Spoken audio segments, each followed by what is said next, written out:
రాజ్యాంగబద్ధంగా అధికార ఫలాలు అభివృద్ధి ఫలాలు అన్ని కూడా పేద ప్రజలందరికీ చేరాలని చెప్పేసి అంటే వాళ్ళు చట్టం చేసే క్రమంలో ఆ సామాజిక వర్గానికి సంబంధించిన ప్రజలు కూడా పార్లమెంటులో ఉండాలి, అసెంబ్లీలో ఉండాలి.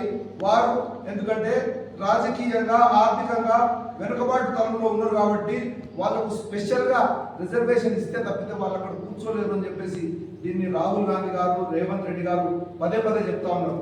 ఈ విషయంని డీలిమిటేషన్ లో మోడీ గారు, అమిత్ షా గారు సమగ్రంగా తీసుకొచ్చేసి దీంట్లో బీసీలకు కూడా వాటా ఉంటుంది, బీసీ మహిళలకు కూడా వాటా ఉంటుంది, చిన్న రాష్ట్రాలకు కూడా సరైన వాటా ఉంటుందని చెప్పేసి సమగ్రమైన బిల్లు తీసుకొస్తే ఆ రోజు 2023లో కాంగ్రెస్ పార్టీ ఏదైతే మహిళా బిల్లుకు సపోర్ట్ చేసిందో ఈ డీలిమిటేషన్ బిల్లు కూడా ఖచ్చితంగా సపోర్ట్ చేస్తుందని చెప్పేసి ఈ సందర్భంగా నేను తెలియజేస్తా ఉన్నాను.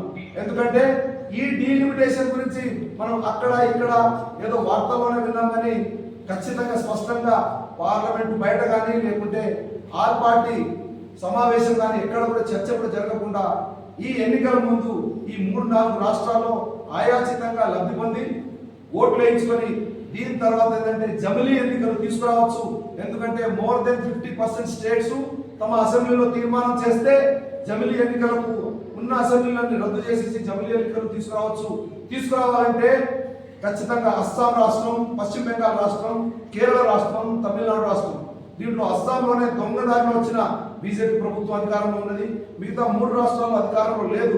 వీటిలో జనాలను మభ్యపెట్టి మోసం చేసేసి దీన్ని అధికారం సాధించాలని చెప్పేసి బీజేపీ తీసుకొచ్చేసి మళ్ళీ 2 సంవత్సరాల్లోనే అన్ని అసెంబ్లీలను రద్దు చేసేసి ఆ చివరికి నేను చెప్పిందే వేదము, బాబాసాహెబ్ అంబేద్కర్ చెప్పింది అది వేదం కాదు, అది రాజ్యాంగాన్ని రద్దుపరుస్తా అని చెప్పేసి గతంలోనే కుట్ర చేసిన మోడీ, అమిత్ షా మళ్ళీ జమిలీ ఎన్నికల తర్వాత ఈ రాజ్యాంగం మీద దెబ్బ కొడతా అని చెప్పేసి ఒక పథకం చేస్తా ఉన్నారు.